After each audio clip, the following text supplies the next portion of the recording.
Welcome to Hotline TV, everybody. I am John Mercurio. And I'm Amy Walter. I have got that moose jerky out back, put on my favorite Ashcroft CD because I am getting ready.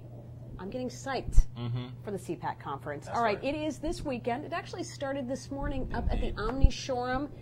John, this is one of those events, one of those seminal events. Republican conservatives get together, set the tone for the next year. Moving ahead. What should we be looking for? Well, the problem this year, not to start out on the negative, but the problem is that they don't really know what the tone of the conservative movement is. So I think Haven't that's they a already big set part. the tone, though, with the stimulus and the back and They're forth trying about who we are? They're trying to. You're right. You're right. But I think you're right. I think the big question is: do we start looking at the 2012 candidates? Do we start talking about who the leader of the party is for 2012, or do we still work on the internal? Let's work on us. Let's spend some time working on us. That's, I think, what this weekend is much more about. It's much more about sort of, rebuilding the conservative movement, rebuilding the Republican Party.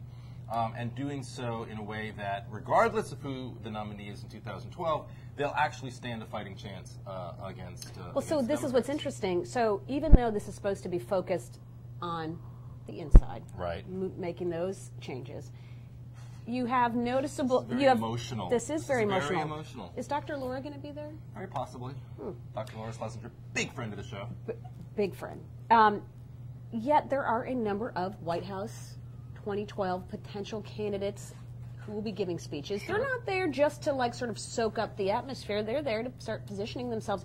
Are they going to give their prescription for what's ailing the party, or are they going to just be looking more about making those folks happy with their potential candidates? They're going to be doing a lot of different things, as they have been for the past several months, on the pages of the Wall Street Journal, on the pages, the editorial page of the Washington Times. I mean, you've been seeing all of these guys: Huckabee, Romney, even Gingrich, I think, is going to be there. Oh yeah, Mark Sanford will be there. Mark Sanford laying out.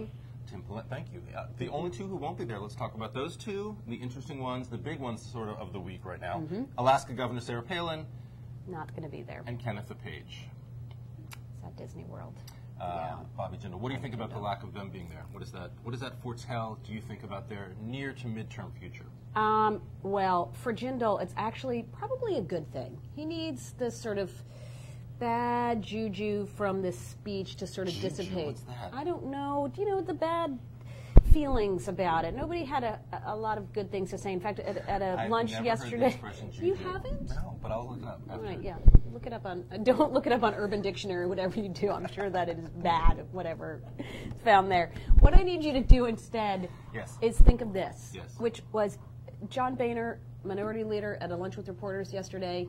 Even he struggled a bit to describe his feelings about Jindal's speech yesterday, where he said it was a great message. He had a really good message. It's a little bit like on a blind date, you tell the person that you're setting up, she's really funny. Right.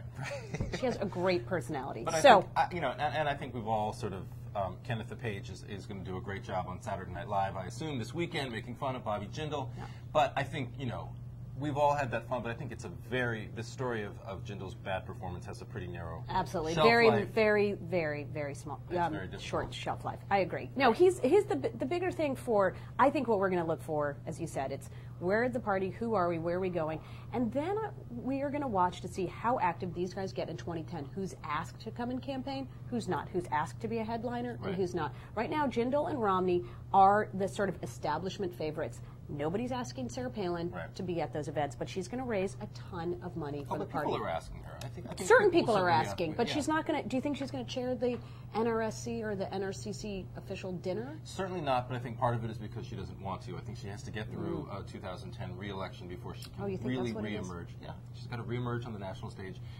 That's why she has a book coming out. Because she wants to stay low. Well, that's under the Oprah. radar. Maybe Oprah will have her on after the thing's over. All right. All right, but anyway, that's all the time we have for today. Unfortunately, I'm John Mercurio. I knew that's where this goes. Great. And fortunately, I'm Amy Walter. Thanks for watching. Hotline TV.